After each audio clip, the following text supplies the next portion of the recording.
This is dynamic braking, auto braking coming into effect.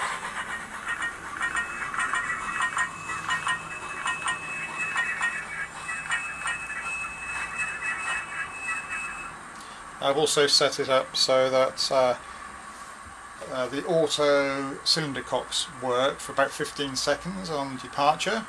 So once you turn the throttle up, let's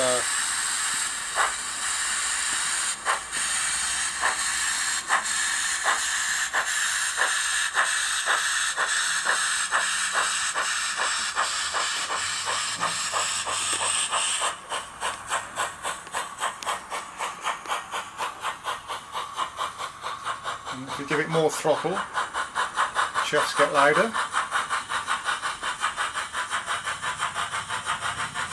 Okay, I'll stop it, apply the brakes, so now you get the brake effect. Now I'll bring it backwards. You'll hear the cylinder cocks go for 15 seconds.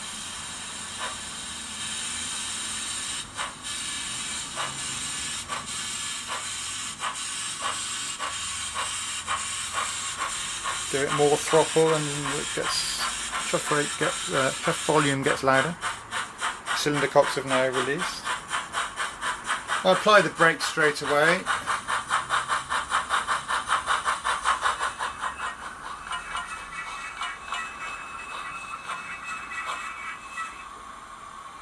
That's the effect you get. And I've changed the deceleration setting, CV4 to 50, I think. And it seems to be quite good at that. I'll go into the details, or I'll put the details up on the video in terms of the other CVs. I'm in a bit of a rush at the minute, but just wanted to let you see this, really. I think the cylinder cock automatic release is fantastic. You don't have to press a function key. I've also, turning on the auto brake feature allows you to use the throttle to control braking, which is wonderful because you don't have to press a function key. The brakes only sound if you set the sensitivity to a certain level that allows the braking to come in for a change of the accelerator. So for a small change I've got it so you won't get any braking effects. So you have to make quite a large change, but you can do that by just whacking the throttle up, full blast. Even from a slow speed, if I bring it right down now, we get a brake effect immediately. So I'll do that again. Full speed, full throttle, and off. I think that's really amazing. Okay.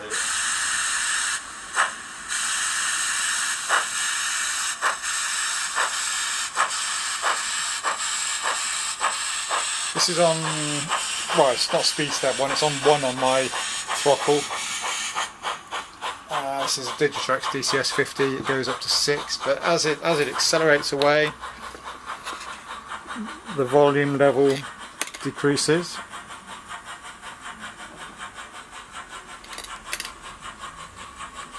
And if you want to get up the hill, increase the throttle.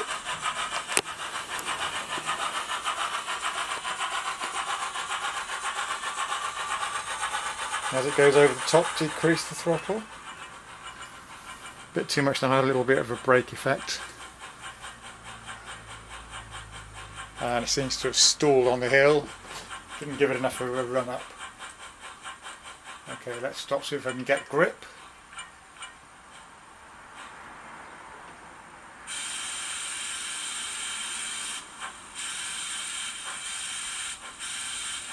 That's well and truly slipping. We'll come back the other way and have a faster run up.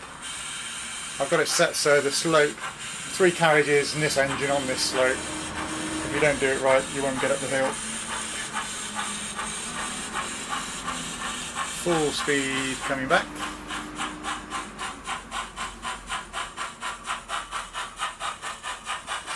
Okay, gradually taking the throttle off, so I don't get the brakes applied, but I do get the decrease in the throttle chuff sound, and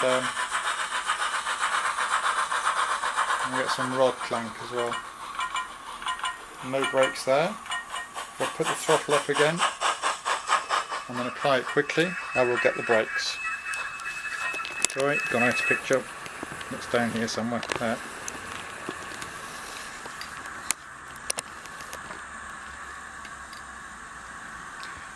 So, one more time, full speed.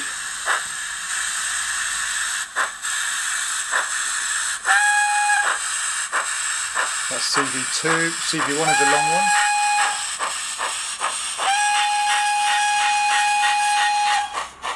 Changes something there as well, I'm not sure what's happened there.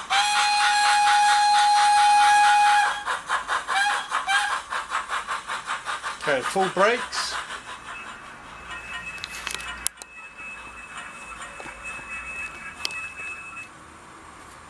Coming back the other way. I'll see if I can just get it to coast down the hill.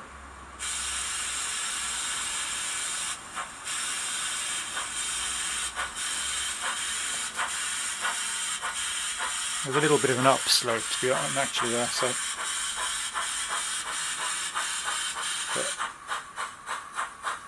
And something's a bit sticky in the track as well. I think it's that I've got a poorly aligned joint there, which doesn't help.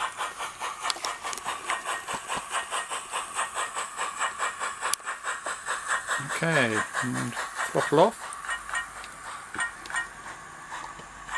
And because there was not a great change in the throttle, there was no braking effect then. Okay, I have set up the decoder to, using the back EMF settings and the cutoff, back EMF cutoff. I've reduced the back EMF basically and dropped the cutoff right down. I've also reduced the acceleration to a very low level so that I get a lot more response from the throttle. I've still got a bit of deceleration, but what this allows is really quite direct control from the throttle, so I'm using a tiny bit of back EMF only. Important, if you switch the back EMF off altogether with the Econami chips, you get no dynamic exhaust sound capability because there's no link back to the motor. So you need that to be switched on. So I've reduced that back EMF to a minimum while allowing me to basically control the speed of the engine from the controller directly. So what that means is that I can ramp up the speed of the motor very rapidly even if there's a loss of traction. So on this little bit of a slope with 4 carriages on, it struggles a little bit to get up the hill, so we'll see what happens with the exhaust and the sound of the exhaust and the way the engine responds. Okay, I'm putting it into forward. Just see if I can zoom in a little bit. I'm sorry for the wobbly camera effect. Right, well, it's there. Okay. You can see the wheels are spinning. There is a real wheel slip. Sorry, focus. Okay. Focus is terrible. Okay. It's actually wheel slipping now, but a bit more power. As you can see, we're stuck on the slope. So what I'm going to do is give it a run up. I'm going to take it back. I do hate the focus on this camera. I've tried to adjust it, it's not working. Pull out. Okay, we're going to go back to the station and have a run up. Sorry for the mess of things. My priority is getting these things working. Let's see if we can get up the slope from here. Right.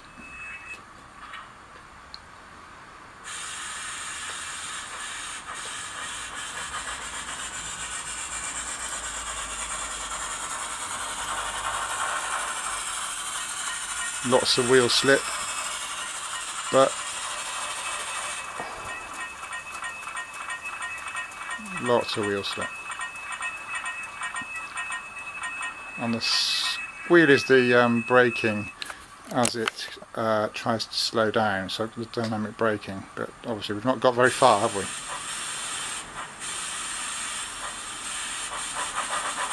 But you can see how I can get that sound of the wheel slip.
I've been playing with the CV settings for the back EMF and acceleration and deceleration, and this is just running on 1.5 on the controller.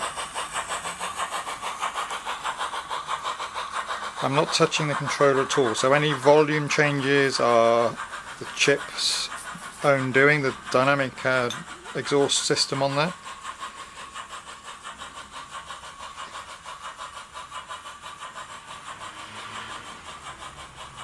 As it slows down on the hill,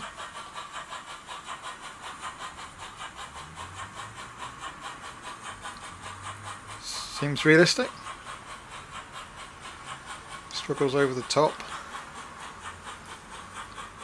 and as it goes down the other side the exhaust should get quieter.